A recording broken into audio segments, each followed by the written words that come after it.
bem? Esse é o canal Letras em Foco e eu sou a Andressa e hoje nós vamos conversar um pouquinho sobre o classicismo. Não esquece de deixar o seu like, de se inscrever aqui no canal e de comentar muito para que a gente continue produzindo esses vídeos para facilitar a tua vida em relação à literatura, se você vai testar algum vestibular, ou fazer o Enem, ou tem simplesmente interesse por assuntos literários. Olha só, a gente já falou, né, dos períodos literários como um todo, sobre o trovadorismo, né, e o humanismo, e agora nós chegamos na parte do classicismo para fechar essa era clássica, ok?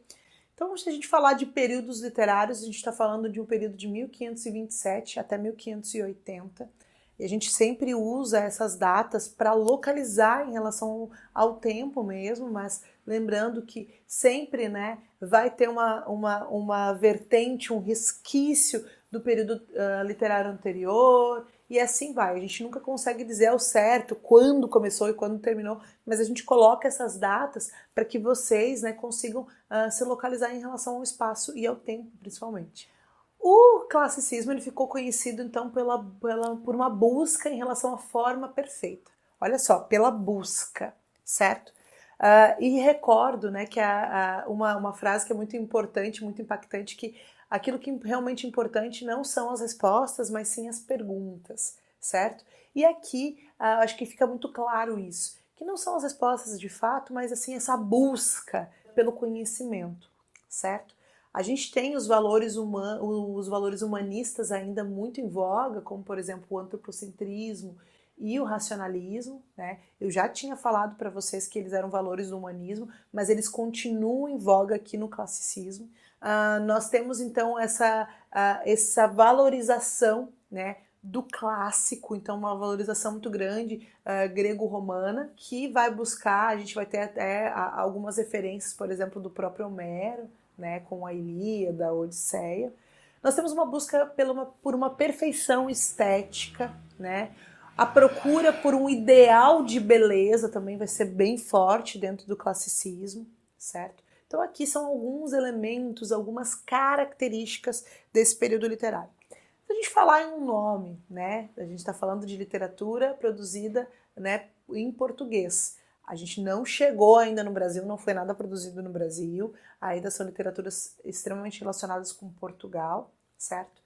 O grande nome, né, dessa literatura vai ser o Luís Vaz de Camões, né, que é considerado aí o maior poeta dentro da língua portuguesa.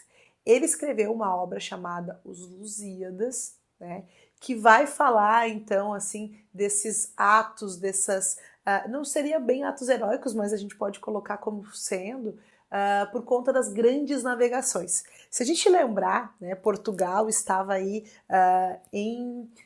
ele estava totalmente em alta, né, e sendo muito orgulhoso disso, inclusive.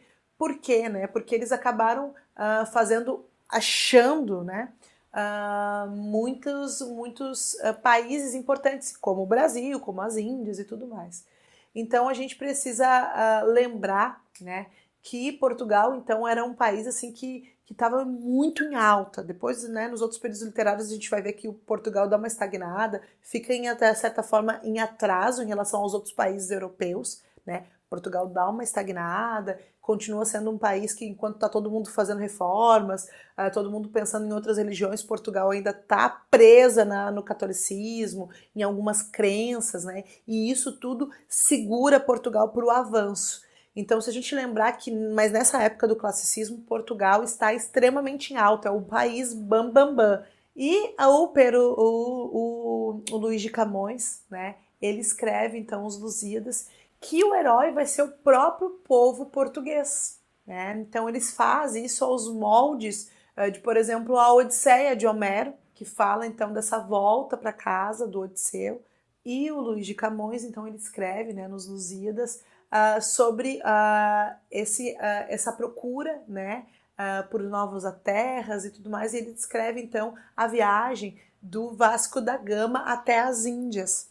Então é mais ou menos o que é tratado, é uma obra muito extensa, certo? Ela é uma epopeia, então ela é escrita em uma forma de poema narrativo. Depois a gente vai falar um pouquinho sobre os gêneros literários. E é uma obra bem extensa, né, em língua portuguesa. E aí a gente precisa lembrar também que nessa época surgiram, né, então estava tudo, né, sendo reformulado, então alguns certos valores são jogados, são levados desconsiderados. E aí nós temos também uma forma de escrever poemas que ficou muito conhecida, que são os sonetos. O que é um soneto? Um soneto é uma composição feita por 4 estrofes, e essas estrofes são compostas as 2 primeiras de 4 versos e as 2 últimas de 3 versos, certo? E tem um poema que ficou muito conhecido também do Camões, que é O Amor é Fogo que Arde Sem Se Ver. Vocês conhecem essa obra? Essa obra, então, ela ficou conhecida, né, muito conhecida aqui para nós brasileiros por conta de uma banda chamada Legião Urbana, certo? Que fez uma música, o Renato Russo, que é o líder dessa banda que escreveu, né, a música, ele acabou bebendo dessa fonte, né, ele também pegou inspirações na Bíblia, e aí ele fala, né, ele pega algumas partes da obra de Camões e coloca, então, na sua música, né. Então agora eu vou falar um pouquinho para vocês sobre esse poema, sobre esse soneto, certo? Então olha só, ele é mais ou menos assim. O amor é fogo que arde sem se ver. É ferida que dói e não se sente. É um contentamento descontente. É dor que desatina sem querer. É um não querer mais que bem querer. É um andar solitário entre a gente. É o não contentar-se de contente. É cuidar que se ganha em se perder. É querer estar preso por vontade. É servir a quem vence, o vencedor. É ter com quem nos mata a lealdade. Mas como causar pode seu favor? Mas os corações humanos a amizade. Se tão contrário a si, é o mesmo amor. Então esse é o soneto de Camões, que inspirou também a música Monte Castelo, da Legião Urbana, né? Então é um soneto porque a composição desse poema é feita por estrofes, né? Compostas as 2 primeiras por 4 versos e as 2 últimas de 3 versos. Isso é a composição do soneto. Olha só, espero que você tenha entendido, então, fechando, né, essa era clássica, né, do trovadorismo, humanismo e classicismo. Então, até agora falamos só de Portugal.